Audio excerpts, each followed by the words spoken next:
संविधान की द्वाही देते हैं। इन दिनों में देश देख रहा है सबसे संविधान विरोधी काम कोई कर रहा है तो उसकी सरगना श्री राहुल गांधी जी हैं।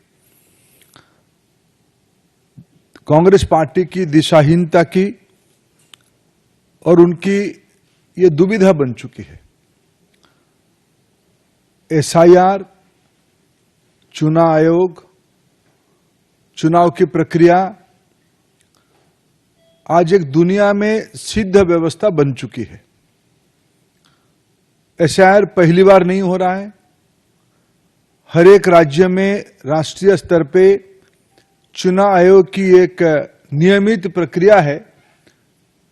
मतदाता सूची को परिष्कार करने के लिए, व्यवस्थित करने के लिए चुनाव आयोग की आजादी के उपरांत एक निरंतर प्रक्रिया है। कांग्रेस पार्टी पहले ईवीएम के ऊपर झूठ बोलते हैं, कभी महाराष्ट्र की बात उठाते हैं, कभी हरियाणा की बात उठाते हैं। झूठ की वो एक नया पहाड़ बनाते हैं। पिछले विशेष करके 2014, 19 और 24 में और उन दिनों में कांग्रेस पार्टी अनेक राज्यों में निरंतर पराजय के कारण एक बैंकरप्सी की स्थिति में पहुंच चुकी है। कोई स्पष्ट मुद्दा हाथ में नहीं है, कोई नीति नहीं है। एक रिएक्शनरी फोर्स के नाते ये लोग अपने राजनीतिक कार्यकलाप बना रहे हैं।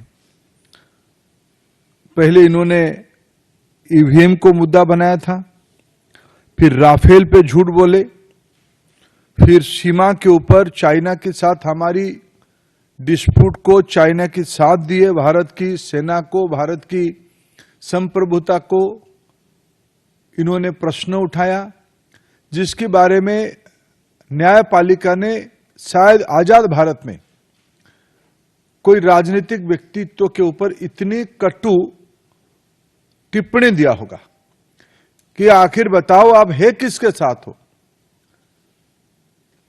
मित्रों, इसीलिए मैंने कहा शुरू में एक वैचारिक दिशाहीनता की और दुविधा की समूह कांग्रेस पार्टी और उसकी नेता राहुल गांधी बन चुके हैं। लोकतंत्र में उनकी कोई लोकलाज बची नहीं। अराजकता धीरे धीरे अहंकार के साथ मिलते हुए देश में एक अस्थिरता पैदा करने की एक सोची समझी रणनीति ये है। कांग्रेस पार्टी को फिर मैं अपील करता हूं, समूचे विरोधी को मैं अपील करता हूं, आपको संसद में जो विषय उठाना है वो आप उठाइए। आपने ऑपरेशन सिंदूर के बारे में चर्चा के पहले बहुत हवा खड़ा किए थे। संसद में जब चर्चा हुई आपके पास मुद्दा ही नहीं था, आपको देश ने देखा। कांग्रेस पार्टी और ऑपोजिशन ने बहुत समय बर्बाद कर दिया है।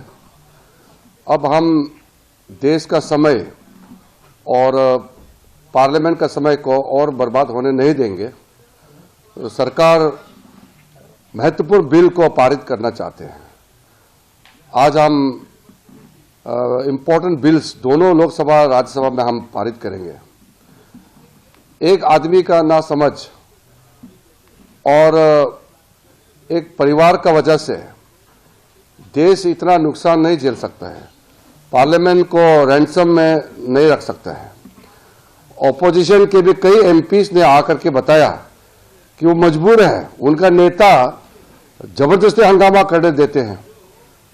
यहां लोग पार्लियामेंट में चुन के आए हैं जनता का बात रखने के लिए, लेकिन हर दिन हंगामा करते रहेंगे तो फिर एमपी बना क्यों है? अगर कोई मुद्दा है, एक दिन रेज किया है, एक दिन एक मुद्दा रख दिया है, हो गया। रोज रोज एक मुद्दे को लेकर के पार्लियामेंट का समय बर्बाद करना, ये हम लोग इस तरीके के जो समय बर्बाद करने के लिए, देश का समय और संसद का समय बर्बाद करने के लिए हम नहीं देंगे। इसलिए महत्वपूर्ण बिल हम पारित करेंगे। आज भी आप देखिए, इलेक्शन कमीशन में जाने के लिए समय खुद मांगा और इलेक्शन कमीशन ने ये इंडी गठबंधन को बोला कि हर पार्टी से 2-2 सदस्य को भेज दो, 30 सदस्य को बुलाया, फिर जाता नहीं है। वो उनके गठबंधन में, इंडी गठबंधन में वो तय नहीं कर पाया कि वो 30 लोग कौन कौन जाएंगे। जब वो अपना नेता तय नहीं कर पाते हैं, प्रतिनिधि तय नहीं कर पाते हैं, फिर इलेक्शन कमीशन से टाइम मांगा क्यों है?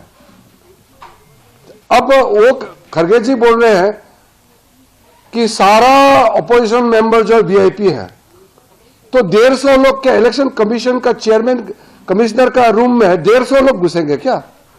ये कैसे बातें करते हैं? बोलते कि सबको जाना है। इलेक्शन कमीशन ने इतने अच्छे तरीके से 30 लोगों को बुलाया, प्रतिनिधि बात करेंगे। अब ये कांग्रेस वाले, ये इंडी गठबंधन को सुप्रीम कोर्ट में भरोसा नहीं है और कहते हैं कि सुप्रीम कोर्ट टिप्पणी नहीं कर सकते इनके ऊपर में। इलेक्शन कमीशन में भरोसा नहीं है, इलेक्शन कमीशन को अटैक करते हैं, पार्लियामेंट को विश्वास नहीं करते हैं। हमारा देश के जितना जो संवैधानिक संस्थाएं हैं उनको प्रहार करते हैं। तो ये किसके इशारे में और क्यों भारत की छवि को नुकसान कराने के लिए बार बार हर दिन ये नाटक क्यों करते हैं? इसलिए देश ने हम लोगों को देश सेवा के लिए भेजा है, ना कि यह हर दिन नाटक करने के लिए।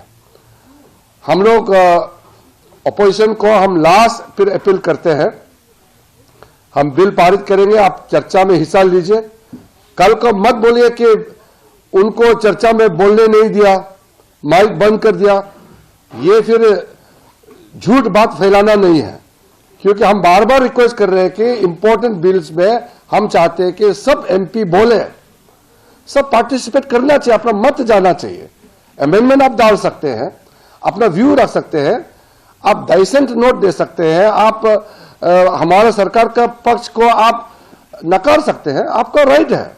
लेकिन बोलना तो है ना, पार्लियामेंट में बोलने के लिए आया है।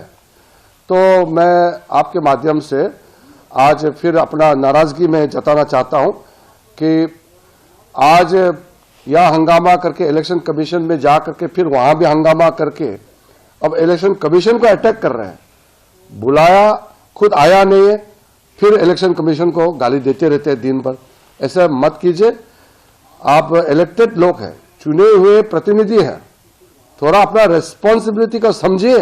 नहीं, आज तो इंपॉर्टेंट बिल्स, हम इनकम टैक्स बिल्स है, स्पोर्ट्स बिल्स है, और मणिपुर का जीएसटी और डिमांड्स फॉर ग्रांट्स बिल्स है, और शिपिंग, मर्चेंट शिपिंग बिल्स है, गोवा में शेड्यूल्ड ट्राइब्स को रिजर्वेशन देने का बिल है।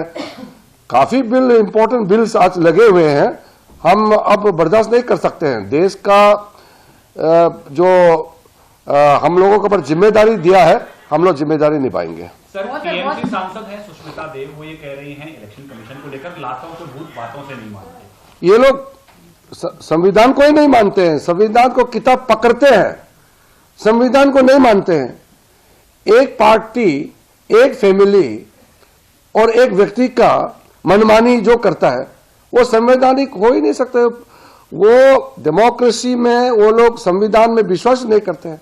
हम लोग तो लोकतांत्रिक पार्टी वाले हैं। हमारे यहाँ तो नेता कर्म से नेता बनते हैं, वहां तो पैदाइश नेता होते हैं। वो लोकतंत्र को कहां विश्वास करेंगे? जो एक परिवार ही सब कुछ होता है वो लोकतांत्रिक हो ही नहीं सकता है।